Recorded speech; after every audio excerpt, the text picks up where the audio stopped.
Voilà, nous sommes à présent avec Monsieur Dacier de Bindouté, c'est Oui, bien, je prononce ça. bien. Oui. Voilà, et avec lui, il sera question de panafricanisme. Il est membre de la génération Cheikh Anta Diop. Et puis, on a envie de savoir, est-ce qu'il y a vraiment un avenir pour le panafricanisme?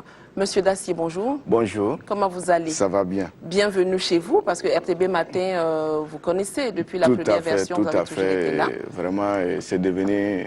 C'est une famille. Une famille voilà, culturelle. Donc, oui.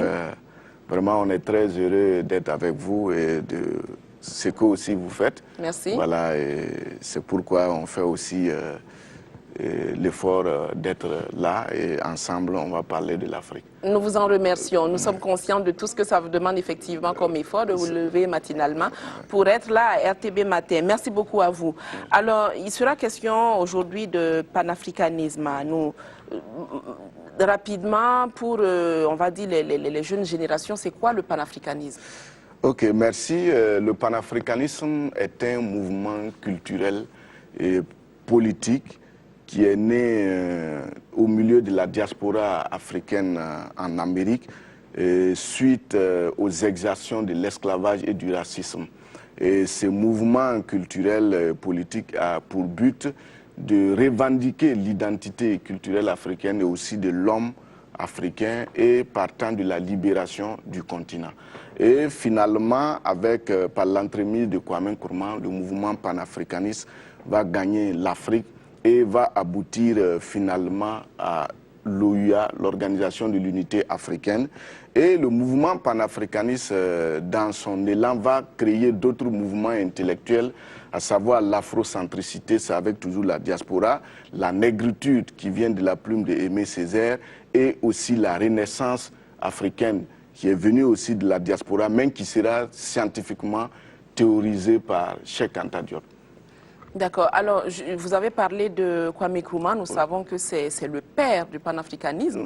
Moi, j'ai envie de vous demander pourquoi génération Cheikh Anta Diop et pas plutôt génération Kwame Nkrumah ou génération Marcus Garvey, parce qu'ils ont été plusieurs à défendre le panafricanisme. Pourquoi Cheikh Anta Diop? Oui, c'est vrai, ils ont été plusieurs à défendre le panafricanisme, mais quoi qu'on dise, quoi qu'on fasse, Cheikh Anta Diop reste le savant africain qui a marqué l'humanité dans tout ce mouvement panafricaniste. Parce que les autres parlaient de l'Afrique, mais ils n'avaient pas les éléments scientifiques, techniques et culturels possibles. Mais Cheikh Anta Diop va venir à travers ses recherches scientifiques, parce qu'il est égyptologue, historien, linguiste, philosophe et disons aussi physicien. Parce que Cheikh Anta Diop a construit le premier laboratoire de datation en carbone 14 en Afrique noire francophone et à l'université Cheikh Anta Diop à Dakar là-bas. Donc, c'est lui qui va venir avec ses recherches scientifiques. Vous avez un ouvrage comme Nation nègre et culture, l'unité culturelle de l'Afrique noire. Vous avez Civilisation ou barbarie qui va vraiment donner le contenu culturel qu'il faut à l'Afrique. Et maintenant, parler de la génération Cheikh Anta Diop, tout est parti avec la jeunesse burkinabé, avec Osiris Issouf Sawadogo à la tête, et avec Dr Nebié Beteo, qui est linguiste là, actuellement au CNRSC, et Abdoulaye Diallo d'Iménès. Et c'est eux qui vont lancer ce mouvement qui a été aussi accompagné par Joseph Kizerbo. Et Osiris avait l'habitude de nous dire que Kizerbo a lancé la génération Cheikh Anta Diop et il a pris l'avion pour aller enterrer Félix Houphouët-Boigny. Donc voici comment ce mouvement est né.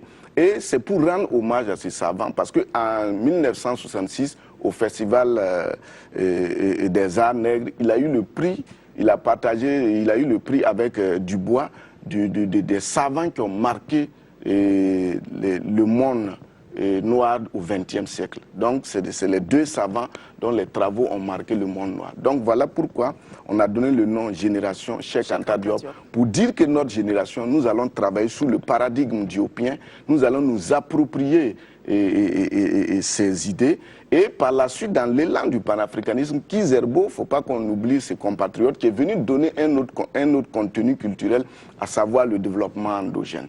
Voilà, donc voici les mouvements intellectuels qui vont vraiment se greffer au panafricanisme. D'accord.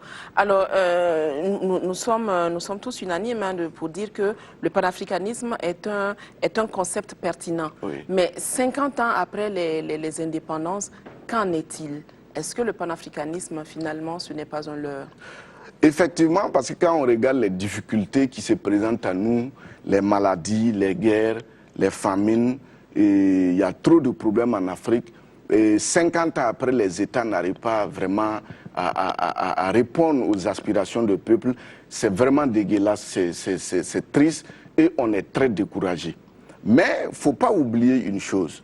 Le panafricanisme lui-même est né des difficultés existentielles des Noirs qui se trouvent au niveau de l'Amérique parce que tout simplement, ils étaient dans des conditions très difficiles. Vous savez, l'esclavage, l'Afrique a vécu l'esclavage durant 400 ans, donc 4 siècles. 400 ans, ce n'est pas 4 jours. Pas 4 jours. Et il y a aussi le racisme.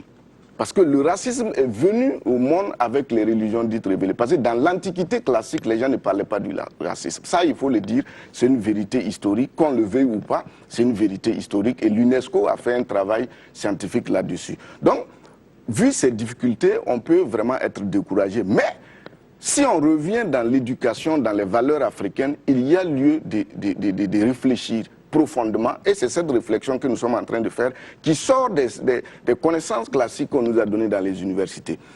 D'abord, pourquoi il faut avoir l'espoir? Parce que toutes les difficultés que l'Afrique connaît actuellement, ce ne sont pas des difficultés d'ordre naturel, mais ce sont tout simplement des manœuvres humaines pour que l'Afrique demeure dans le déséquilibre. Pourquoi dans le déséquilibre? Parce que le jour que l'Afrique va s'équilibrer, tout le reste du monde, je dis bien tout le reste du monde va se déséquilibrer. Parce que, d'abord, quand vous prenez l'Afrique, actuellement, vous prenez, l'Afrique a des, comment on appelle, sur le plan ressources naturelles, c'est l'Afrique qu'on exploite. Sur le plan religieux, tout le monde sait que l'Afrique aujourd'hui, qu'est-ce qui se passe? Tout est venu de l'Afrique.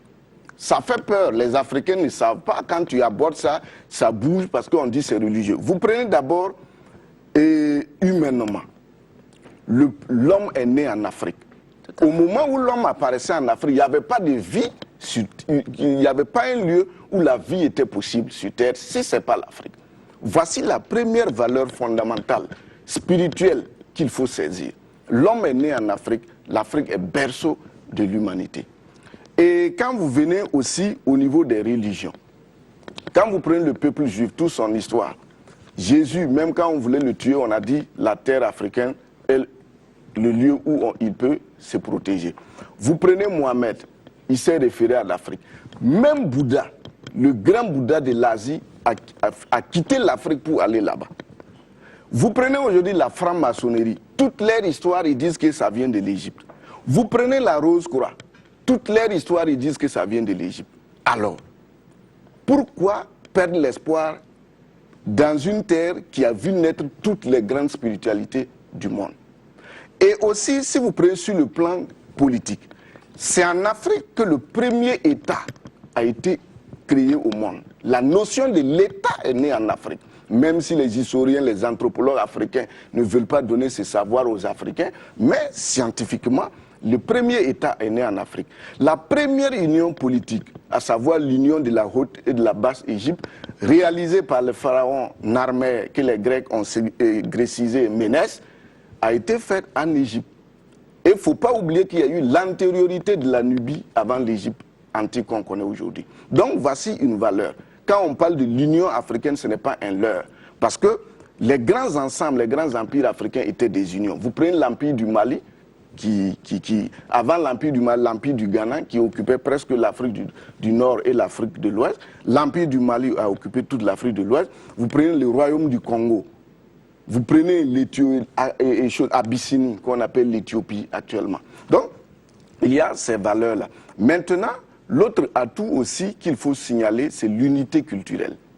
L'unité culturelle africaine est une valeur. Donc, quand on regarde culturellement, l'Afrique a des potentialités qui puissent nous permettre d'aller de l'avant. Mais Si on revient à votre question de départ, c'est un leurre, c'est normal parce qu'on ne connaît pas c'est quoi l'Afrique. Non, et moi j'ai envie de vous arrêter, Monsieur Dacier, parce que tout ce que vous dites, c'est beau, c'est vrai, certes, mais il ne faut pas négliger non plus l'impact de l'influence externe, parce que 50 ans après les indépendances, c'est vrai, l'Afrique a réussi à se débarrasser du colonialisme, mais l'indépendance, elle reste jusque-là théorique. Combien de pays africains aujourd'hui peuvent dire qu'ils sont économiquement indépendants? Oui, mais c'est vrai, c'est une réalité, mais il ne faut pas voir le monde selon le paradigme occidental. L'économie n'est rien. Aujourd'hui, avec le capitalisme, toute l'humanité est bloquée. Le pétrole, l'or, le diamant, là où il y a des ressources, les gens sont là-bas et c'est les guerres qu'on crée pour puiser. Le jour que l'autre sera indépendant, vous n'aurez plus l'opportunité de puiser impunément. Vous crevez. Mais l'Afrique est dans une posture où elle était en contact direct avec la nature. Pourquoi aujourd'hui vous voyez les catastrophes naturelles, ça n'existe pas en Afrique? Parce qu'on a des cultes très profonds. Si vous aujourd'hui vous avez comme totem le rat voleur comme ça, le lien qu'il y a entre vous, c'est la nature. Le rat voleur, on ne prépare pas dans une cuisine, il vient manger. C'est dans la nature, lui aussi il communique avec la nature. Et il a des humains avec qui il a un lien. Voyez la spiritualité africaine, le totémisme, ça n'existe nulle part si ce n'est pas en Afrique, le totémisme. Ça a été l'un des arguments phares pour Cheikh Anta Diop de démontrer que l'Égypte est nègre, le totémisme. Aujourd'hui, vous prenez la lune. Quand les femmes, vous êtes en règle en Afrique, vous dites que vous avez vu vos calots. Oui. Pourquoi? Quel lien y a-t-il entre la lune et les règles d'une femme? Voilà une fois de plus la spiritualité africaine.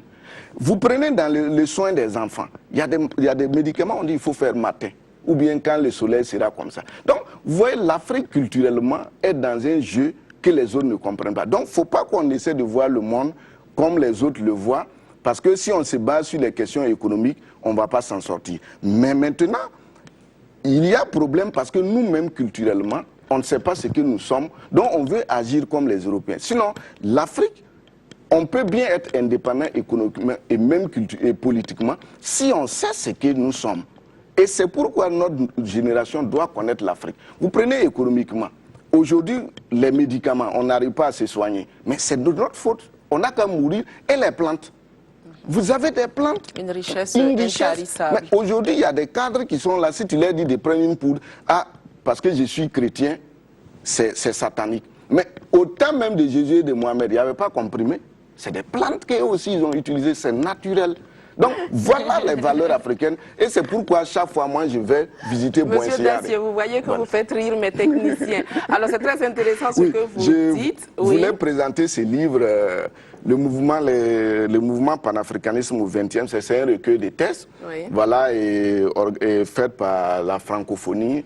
Et ça a été dirigé par un de nos compatriotes, Lazare Kizerbo.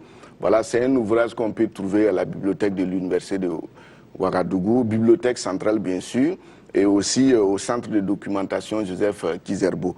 Voilà, c'est vrai que personnellement nous en disposons, mais ce n'est pas un ouvrage très populaire. Donc c'est pour dire que la documentation existe et que la jeunesse, il faut que la jeunesse africaine actuellement commence à connaître culturellement c'est quoi l'Afrique. Et c'est par là maintenant on va arriver à nous construire. Et il coûte combien? Et bon, on ne l'a pas vendu parce que quand c'est arrivé, le compatriote Lazare Kizerbo a envoyé et on a déposé dans des bibliothèques. Donc je ne peux pas dire qu'il coûte tant, mais ceux qui veulent, s'ils nous contactent, on peut leur prêter l'ouvrage. Et même à l'intérieur, il y a des sites panafricains où ils peuvent avoir aussi de la documentation. Et on vous contacte à quel numéro? Et au niveau des contacts, vous pouvez nous contacter au 76 01 87 29. Voilà. On va reprendre. 76 01 87 29. D'accord. Voilà. Alors, merci à vous, Monsieur Dade Bindouté. On va vous retrouver la semaine prochaine pour certainement épuiser... voilà le thème, mais je termine pour dire que vous, les femmes, il faut que vous vous levez dans cette affaire. Et nous, les femmes, on voilà. a fait quoi encore? Non, il faut, quand on parle de l'Afrique ou bien de la culture du panafricain, les femmes croient que c'est nous les hommes seulement. Ah bon? Ouais, il faut que vous soyez dans la danse. Parce qu'on est en train de préparer une autre émission ou un thème où on va vous montrer comment depuis l'Égypte ancienne, les femmes se maquillaient, elles portaient des mèches, des perruques, comme aujourd'hui. Et vous allez voir que tout ce qu'on fait aujourd'hui, ça a de la valeur et nous devons reconquérir notre place dans le monde. Mais nous, les femmes, nous sommes debout depuis. Non, mais vous n'êtes pas tombé sur les bonnes femmes. Sinon, on est debout depuis. Voilà, chers téléspectateurs, c'était RTB Matin, c'est la fin. Antenne